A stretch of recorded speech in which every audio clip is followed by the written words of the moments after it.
Just a reminder that we're going to be off tomorrow and Friday for the Thanksgiving holiday, but we will be back again on Monday with the next episode.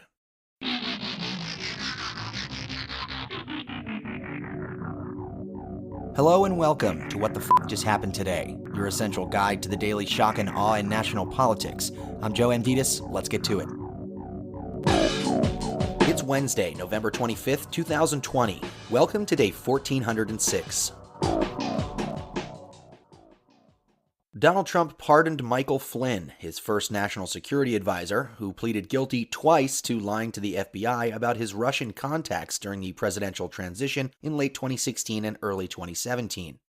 Trump announced the news on Twitter and wished Flynn, quote, a truly fantastic Thanksgiving, end quote. The pardon was issued before a judge ruled on a Justice Department motion to dismiss the case against Flynn and undo his guilty plea to lying to the FBI.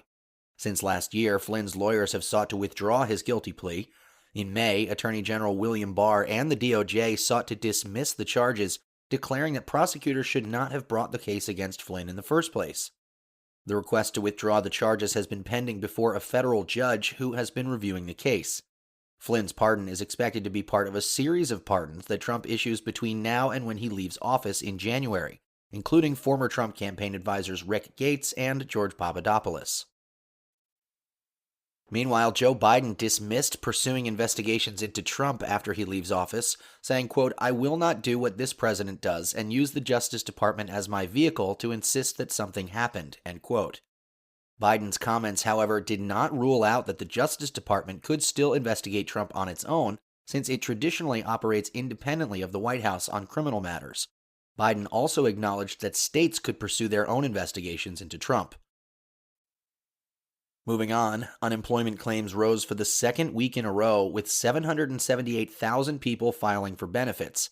Claims haven't risen for 2 consecutive weeks since July, and the latest surge marks the largest 2-week increase since April. Another 311,000 people applied for jobless benefits under an emergency federal program for gig workers and the self-employed. Meanwhile, the U.S. reported its highest daily coronavirus death toll in more than 6 months. The nearly 2,100 COVID-19 deaths reported on Tuesday is the highest mark since May 6th, when states reported a combined 2,611 fatalities. The United States has added more than 1 million new cases in each of the past 2 consecutive weeks.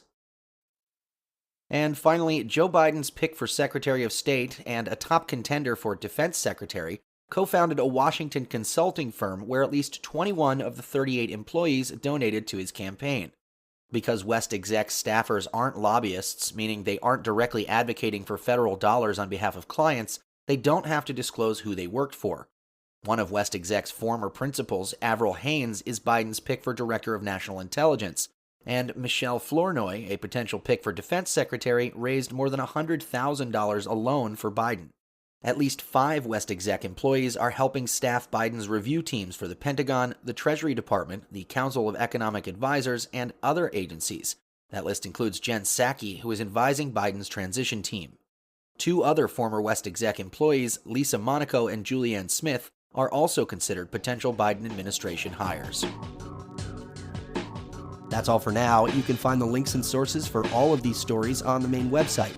And as always, visit whatthefjusthappenedtoday.com for the latest news and headlines. Until next time, I'm Joe Amditis.